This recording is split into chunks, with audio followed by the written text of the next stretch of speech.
New York County Supreme Court, Manhattan. November 18th, 2021. An 83-year-old man named Muhammad Aziz sat at the defense table, the same kind of table he had sat at 55 years earlier, as a 26-year-old facing a murder charge that would consume the next 2 decades of his life. He moved more slowly now. His hair had gone white. The intervening decades had taken his co-defendant Khalil Islam entirely. Dead 12 years already, never living to see this day. Beside Aziz sat his attorneys, men and women who had spent nearly 2 years building the case that would finally bring him here.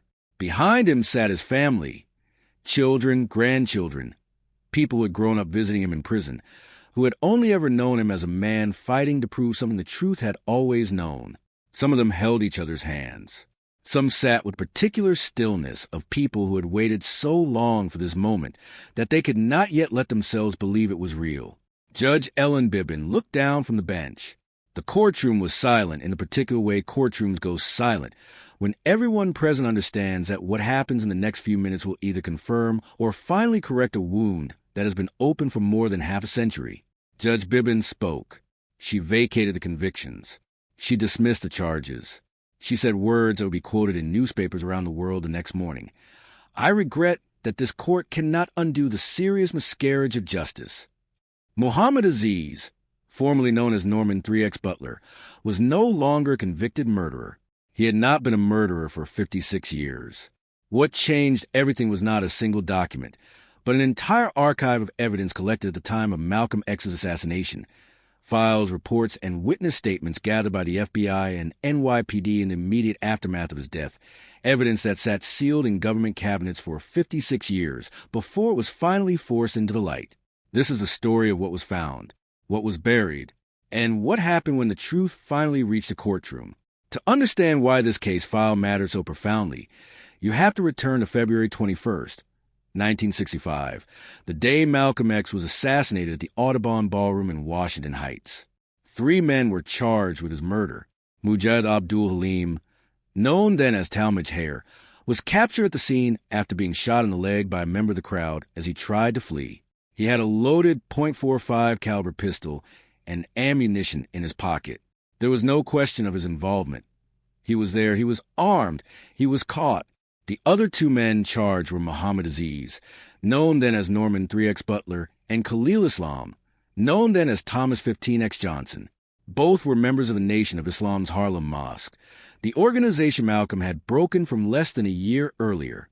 Both were arrested in the days following the assassination, not because of physical evidence connecting them to the crime scene, but because they fit a profile law enforcement had already decided on. Nation of Islam members from the temple Malcolm had left, presumed to harbor resentment toward the man who had publicly broken with their faith community. The investigation that led to their arrests was, from its earliest days, troubled in ways that would not become fully visible for decades. No physical evidence, no fingerprints, no forensic material, nothing recovered at the scene ever connected Aziz or Islam to the murder. The case against them rested almost entirely on eyewitness testimony gathered under circumstances that defense attorneys would later describe as deeply unreliable. Chaotic crowd conditions inside the Audubon Ballroom during a shooting. Witnesses asked to identify men they had seen for seconds amid gunfire and panic, and identification procedures that fell far short of what would be considered rigorous even by the standards of 1966. Both Aziz and Islam had alibis. Aziz said he was at home in the Bronx with a leg injury that made it difficult for him to have participated in any physical altercation, let alone an assassination requiring exactly the kind of mobility his injury limited. Islam said he was home as well. Family members corroborated both accounts. Neither alibi was effectively pursued or validated by an investigation that appeared, from the outset, oriented toward closing the case quickly rather than determining the truth carefully. The trial began on January 20th, 1966, in New York County Supreme Court. The combined prosecution of Halim, Aziz, and Islam proceeded with a courtroom strategy that treated all 3 men as equally culpable despite the wildly different strain of evidence against each. Halim's guilt was not seriously disputed. He had been caught, armed, at the scene, ammunition matching the murder weapon in his pocket. But the case against Aziz and Islam depended entirely on eyewitnesses whose accounts, when later examined by researchers and legal teams decades afterward, contained significant inconsistencies. The prosecution called 10 witnesses who said they had seen Halim at the Audubon.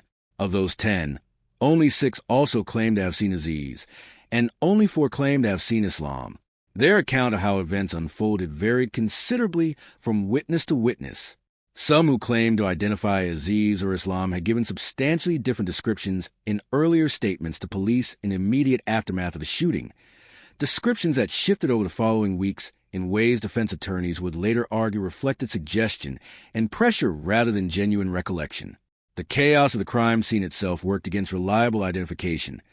A packed ballroom, gunfire, smoke, screaming, panic, for 100 people trying to reach the same exit simultaneously, all conditions under which eyewitness memory is least reliable and most susceptible to distortion, confirmation bias, and the simple human tendency to fill gaps in memory with assumption. The courtroom proceedings did not surface what investigators on both sides, the FBI and the NYPD, already knew, that there existed substantial documentary evidence pointing toward other individuals as the likely additional shooters, evidence that would have directly undermined the prosecution's case against Aziz and Islam had it been disclosed to the defense, as constitutional law required. What the FBI and NYPD knew and chose not to disclose would not become fully public for 55 years. Among the most significant pieces of withheld evidence was a file on a man named William X. Bradley, a member of Newark, New Jersey Nation of Islam mosque, described in FBI documentation as a physically imposing strong man who had a documented history of violence and who had served as a machine gunner in the United States Marine Corps. The Bureau's own file on Bradley, compiled across 1963 to 1965, was never turned over to Aziz and Islam's defense team. Neither were reports indicating that several witnesses who testified against Islam at trial had, in earlier statements, failed to identify him as one of the shooters at all. Neither was an FBI report suggesting an alternative motive theory for the assassination involving accusations Malcolm had made about a different individual stealing money from his organization, a motive theory that, if disclosed, would have given the defense an entirely different framework for arguing who actually had reason to want Malcolm dead. Perhaps most damning of all, prosecutors' own internal notes, uncovered only decades later, indicated that undercover police officers had been present inside the Audubon Ballroom at the time of the shooting. Their presence and what they might have observed or known was never disclosed to the defense, an omission that legal experts would later identify as a direct and serious violation of the defendant's constitutional rights. For more than 40 years after the 1966 conviction, this evidence remained buried. Aziz was paroled in 1985 after serving 20 years. Islam was paroled in 1987 after serving slightly longer. Both men walked free from prison still legally branded as the murderers of one of the most significant figures in American history, unable to clear their names through any process available to them at the time. In 1977 and 1978, an attempt was made to reopen the case after Halim, who had always insisted that Aziz and Islam were innocent, provided sworn affidavits naming the actual additional assassins, men entirely different from Aziz and Islam, men connected to the Newark and Patterson, New Jersey Nation of Islam mosques rather than the Harlem mosque where Aziz and Islam were members. Halim's affidavits were detailed, specific, and consistent with what scholars who studied the case would later describe as the most credible account available of who had actually participated in the killing. The motion to vacate Aziz and Islam's convictions based on this revelation was filed. It was denied. Both men continued serving their sentences. The case, despite everything pointing toward their innocence, remained closed. For the next 4 decades, the truth about Aziz and Islam's innocence existed in a strange limbo. It was by the time scholars began researching the assassination seriously in the late 20th century, widely known and accepted within the community of historians who studied Malcolm X's life and death. Multiple Pulitzer Prize-winning historians who examined the case concluded that Aziz and Islam had been wrongly convicted. Manning Marble, whose Pulitzer Prize-winning biography of Malcolm X involved years of archival research, documented serious doubts about the convictions. Scholars, journalists, and members of the black community in New York consistently called for the men's exoneration. But knowledge within scholarly and activist circles is not the same as legal exoneration. Without the actual government documents, the FBI files, the NYPD reports, the prosecutor's notes, being formally produced and examined within a legal process, Aziz and Islam remain, in the eyes of the law, convicted murderers. Khalil Islam died in 2009, having spent the final decades of his life as an officially convicted assassin of a man he had not killed, the truth known to scholars but never legally acknowledged. The breakthrough came not from a courtroom but from a streaming service. In February 2020, Netflix released a 6-part documentary series titled Who Killed Malcolm X? The documentary, built on years of independent investigation, laid out in granular detail the evidence pointing toward Aziz and Islam's innocence and toward the identities of the men who scholars and investigators believed had actually participated in the assassination alongside Halim. The documentary reached an audience far beyond academic circles. It generated public attention, media coverage, and most critically, institutional pressure. Manhattan District Attorney Cyrus Vance Jr., whose office's Conviction Integrity Unit existed specifically to investigate claims of wrongful conviction, announced a formal reinvestigation. Working in collaboration with the Innocence Project and with civil rights attorney David Shanies, who represented Aziz, Vance's office began a 22-month investigation that would finally force open files that the FBI and NYPD had kept sealed for 55 years. What that investigation found, when the documents were finally produced and examined, confirmed everything scholars had suspected and revealed details even they had not known. The FBI's file on William X. Bradley, the witness statements that contradicted the trial testimony used to convict Islam, the undisclosed presence of undercover officers inside the Audubon Ballroom, the alternative motive evidence. All of it had existed since 1965 and 1966. All of it had been available to the FBI and NYPD at the exact moment Aziz and Islam stood trial for a murder the government's own files suggested they likely did not commit. The investigation's conclusion, delivered to court in November 2021, did not claim to definitively prove Aziz and Islam's innocence in the strictest legal sense. The passage of 56 years made that standard of proof difficult to fully satisfy. But it concluded unambiguously that the men had been denied a fair trial because the prosecution withheld exculpatory evidence that could have led their acquittal.